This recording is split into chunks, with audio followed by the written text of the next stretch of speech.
अत्याधुनिक तरीके से लाभकारी खेती करके आज आप देख रहे हो पूरी दुनिया के मार्केटों में चीन का दबदबा कायम हुआ है।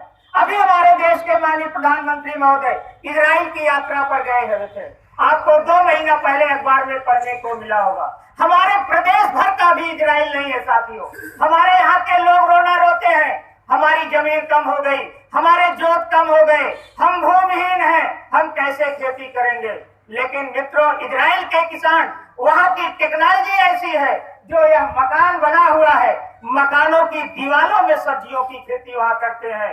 छतों पर वो सीरियल क्रॉप सब्जी की खेती करके अपनी उन्नत करके पूरी दुनिया में आज इजराइल टेक्नोलॉजी के क्षेत्र में आईना दिखाने का काम कर रहा है। आप सब साथियों बहुत दूर विदेश को छोड़ दीजिए, हमारे ही देश में कुछ प्रांत है, पंजाब है, हरियाणा है, जो हमसे आपसे 1.5 से 2 गुना ज्यादा उत्पादन ले रहा है। वहाँ के किसान क्रॉप इंटेंसिफिकेशन, क्रॉप डाइवर्सिफिकेशन के साथ खेती करके यहाँ के किसानों से समृद्धशाली है साथियों। आप अन्य प्रांतों को भी छोड़ दीजिए, हमारे ही प्रदेश के पश्चिमी उत्तर प्रदेश के किसान हमारे पूर्वांचल के किसानों से ज्यादा उत्पादन ले रहे हैं। वहाँ के किसान हमारे किसानों से ज्यादा खुशहाल है। इस उत्पादन गैप को कैसे भरा जाए, इन्हीं तकनीकियों को सीखने के लिए हम दैनिक राष्ट्र साक्षी प्रकाशन समूह के तत्वावधान में परम आदरणीय हमारे धर्म के बड़े भाई, जिनसे हम बहुत कुछ सीखे हैं, डॉक्टर सुभाष पांडे के नेतृत्व में हम सभी लोग यहाँ किसान गोष्ठी के रूप में उपस्थित हैं साथियों। आज वैज्ञानिक युग में रोज नए नए आविष्कार हो रहे हैं, कृषि विज्ञान के क्षेत्र में नए नए अनुसंधान हो रहे हैं।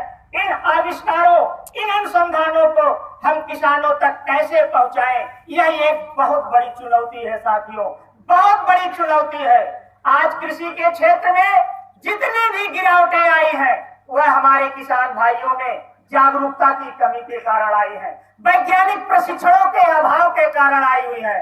यहाँ उपस्थित सम्मानित साथियों, आज देश की तीव्र गति से बढ़ती हुई जनसंख्या, घटते हुए जोतों एवं जलवायु परिवर्तन को देखते हुए गुणवत्ता युक्त खाद्यान्न की दृष्टि से देश को आत्मनिर्भर बनाने, ग्रामीण जीवन के विकास, किसानों की दशा सुधारने के लिए आज किसानों को उनके गांव में उनकी कृषि प्रणाली के आधार पर आपकी आवश्यकताओं वाली तकनीक से प्रशिक्षित कर आज जागरूक करना आज समय की एक अनिवार्य आवश्यकता हो गई है साथियों। आज किसानों की आय दूनी करने के लिए आपकी भारत सरकार तत्पर है, उससे कंधा से कंधा मिला करके आपकी उत्तर प्रदेश की सरकार तमाम जन कल्याणकारी योजनाएं चला रही है साथियों। लेकिन हमारे किसान भाई कुछ सीखना नहीं चाहते।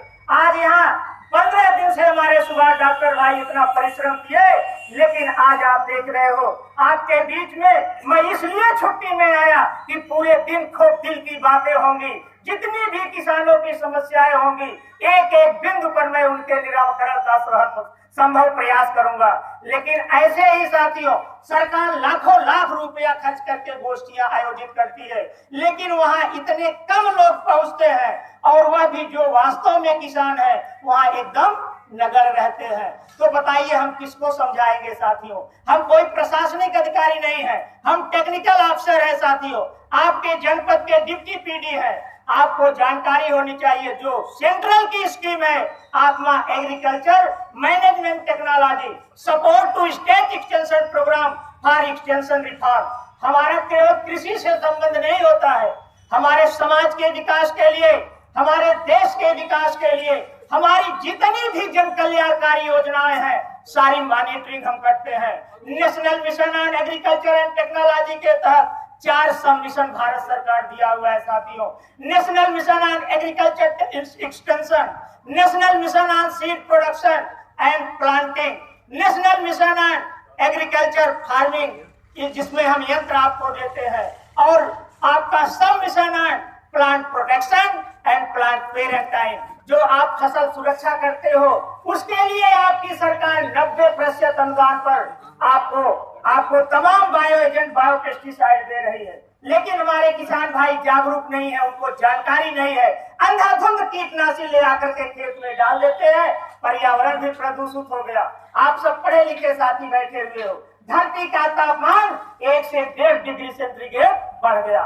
जो हमारी एग्रीकल्चर टेक्नोलॉजी थी उसमें सब आप अखबारों में हमारे भाई साहब बैठे हुए हैं, प्रतिदिन आपको देते हैं कि उच्चतम तापमान इतना है, न्यूनतम तापमान इतना है, उसका लिखने का कुछ कारण होता है साथियों। उच्चतम और न्यूनतम दोनों तापमान जोड़ करके 2 का भाग दे दिए तो औसत टेम्परेचर आ जाता है। जब 30 से 32 औसत टेम्परेचर होता है तो धान की नर्सरी डाली जाती है। जब 27 औसत टेम्परेचर होता है तो तोरिया की बुआई होती है। जब 25 औसत टेम्परेचर होता है तो आलू की बुआई होती है। 22-23 औसत टेम्परेचर पर आपके चना और मटर की बुआई होती है।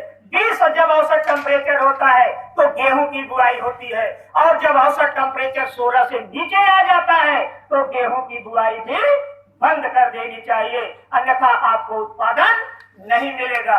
तो साथियों, जब आप हमारा 1 से 1.5 सेंटीग्रेड तापमान बढ़ गया तो जो हमारी पुरानी जितनी भी वेराइटियां थी सब बेकार हो गई हैं। अगर आप उसको बुआई करोगे तो 15 से 20 दिन जाते जाते आप देखे होंगे, आप धान लगाते हो, गेहूं बोते हो तो 15-20 दिन के बाद आपकी फसल पीली हो जाती है, सफेद हो जाती है, तमाम प्रकार के इसमें रोग पैदा हो रहे हैं, तमाम प्रकार के कीट व्याधियां आ रही हैं और उसी को हम ग्रहण कर रहे हैं, जिसके फलस्वरूप आज आप देख रहे हो हमारे देश में कितने रोग फैल रहे हैं। तो मेरे सम्मानित साथियों, आज जरूरत है कि हम किसानों को ऐसी दिशा दें जो उनके लिए उपयोगी हो। यहाँ सब पढ़े लिखे साथी बैठे हुए हो, आप जानते हो किसी भी कार्य को करने के लिए ताकत की जरूरत होती है। और सम्मानित साथियों, यहाँ गौरव बिंद